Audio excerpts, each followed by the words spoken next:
হুমায়ুন কবির নন, বাবরি মসজিদের ভিত্তিপ্রস্তর স্থাপন করেছেন মমতা বন্দ্যোপাধ্যায়। 6 ডিসেম্বরেই নতুন বাবরি মসজিদের শিলান্যাস হয়েছে। বেলডাঙ্গায় ভিত্তিপ্রস্তর স্থাপন ঘিরে তুঙ্গে রাজনৈতিক ঝড়। মমতাই করলেন বাবরি ইস্যুতে এই ব্যক্তির বিস্ফোরক দাবিতে উত্তাল বাংলার রাজনীতি। হুমায়ুনের বাড়িতে 11 ট্রাঙ্ক নগদ টাকা। বাবরি মসজিদের অনুদানে উঠে এলো চাঞ্চল্যকর তথ্য। 80 কোটি অনুদানের প্রতিশ্রুতি। বাবরি নির্মাণ ঘিরে বাড়ছে রহস্য। ভিত্তিপ্রস্তরের দিনেই অবরুদ্ধ হয়েছিল জাতীয় সড়ক। বেলডাঙ্গায় নজিরবিহীন ভিড়। প্রয়োজনে শহীদ হব মঞ্চে দাঁড়িয়ে মমতাকে চ্যালেঞ্জ ছুড়েছিলেন হুমায়ুন। কিন্তু এই পরিস্থিতিতে কে এমন মন্তব্য করলেন দেখুন।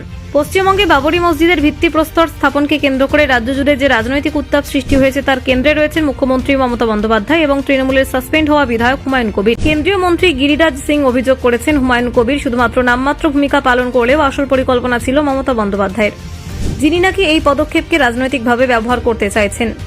তিনি দাবি করেন একই দিনে 6 ডিসেম্বর মুর্শিদাবাদের বেলডাঙ্গায় বাবরি মসজিদের ভিত্তিপ্রস্তর স্থাপন করা নিছকই কোনো কাকতালীয় ঘটনা নয়। অযোধ্যায় 1992 সালের এই তারিখে বাবরি মসজিদ ভেঙে ফেলা হয়েছিল, তাই এই তারিখকেই বেছে নেওয়া হয় একটি সুপরিকল্পিত রাজনৈতিক প্রচেষ্টা বলে অভিযোগ তুলেছে বিজেপি। তাকে কেন্দ্র করে বেলডাঙ্গা এবং আশেপাশের এলাকায় বিশাল জনসমাবেশ দেখা যায়। দেশের বিভিন্ন রাজ্য থেকে তো বটেই, বিদেশ থেকে মানুষ এসেছিলেন অনুষ্ঠানে যোগ দিতে।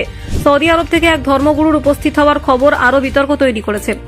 অনুষ্ঠান স্থলের দিকে যাওয়ার পথে বহু মানুষ মাথায় ইট নিয়ে হাজির হন, যা প্রতীকী সমর্থন। অনুষ্ঠানের মঞ্চ থেকে ভরতপুরের বিধায়ক হুমায়ুন কবির মুখ্যমন্ত্রীকে সরাসরি চ্যালেঞ্জ করেন। দাবি করেন রাজ্য সরকারের তরফে নানান বাধা দেওয়া হচ্ছিল, তবু তিনি পিছু হটবেন না। প্রয়োজনে শহীদ হতেও প্রস্তুত বলে জানিয়েছেন তিনি। হুমায়ুন কবিরের বক্তব্য এবং কর্মকাণ্ডের সঙ্গে নিজেদের কোনো সম্পর্ক নেই বলে জানায়।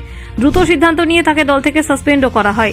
তৃণমূলের দাবি দলীয় অবস্থান বাইরে গিয়ে একতরফাভাবে এই কাজ করেছেন তিনি। তবে হুমায়ুন নিজের আরও উল্লেখ করেন সুপ্রিম কোর্টের রায়ে স্পষ্টভাবে বলা হয়েছে যে অযোধ্যার বাবরি মসজিদ ভেঙে দেওয়া হয়েছিল।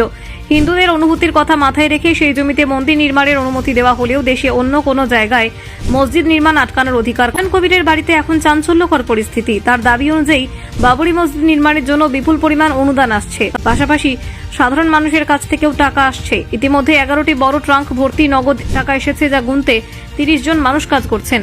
ডিজিটাল মাধ্যমে অনুদানের প্রবাহ যথেষ্ট বড়। কিউআর কোড স্ক্যান করে ইতিমধ্যেই 93 লক্ষ টাকার বেশি জমা পড়েছে বলে জানানো